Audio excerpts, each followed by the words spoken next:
আসসালামু আলাইকুম। SR blogs 25 থেকে ঢাকা শহরে,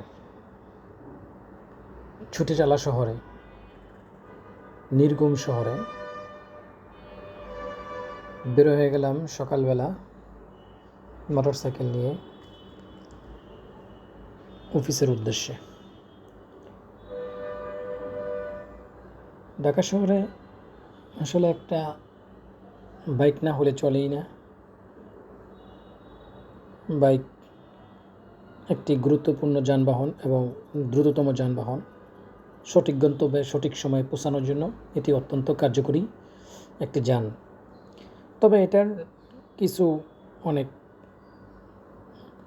এই রিস্কিও আছে, যেরকম যদি আমরা ওভার স্পিডে চালাই বা ঢাকা শহরের দিকে শুনে ডানে বামে সামনে পিছনে দেখে না চালাই, সেক্ষেত্রে দুর্ঘটনার কবলে পড়তে পারি।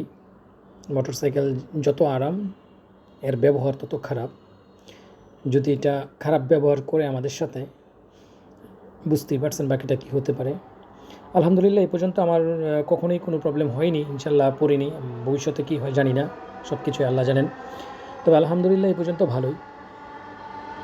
তবে এই আজব শহরে অনেক কঠিন, তবে বর্তমানে একটু ফেস করতে হয় আপনার হচ্ছে প্রবলেম। যেমন অটো, ঢাকা শহরে অটো একটি এখন হুমকি হয়ে দাঁড়িয়েছে। এটা শুধু আমার মোটরসাইকেলের জন্য বিষয়টা এরকম নয়, এটা প্রাইভেট কার বা সাধারণ মানুষের জন্য।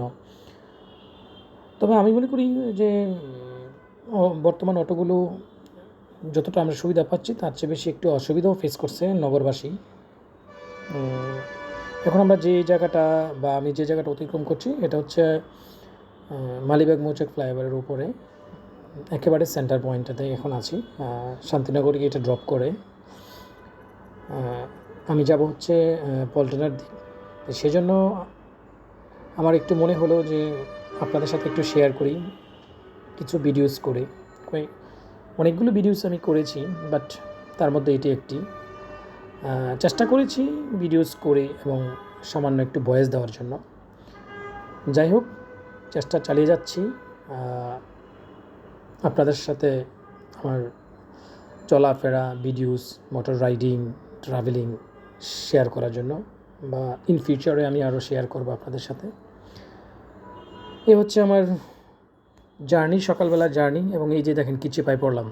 ভালো থাকবেন, সকলকে ধন্যবাদ।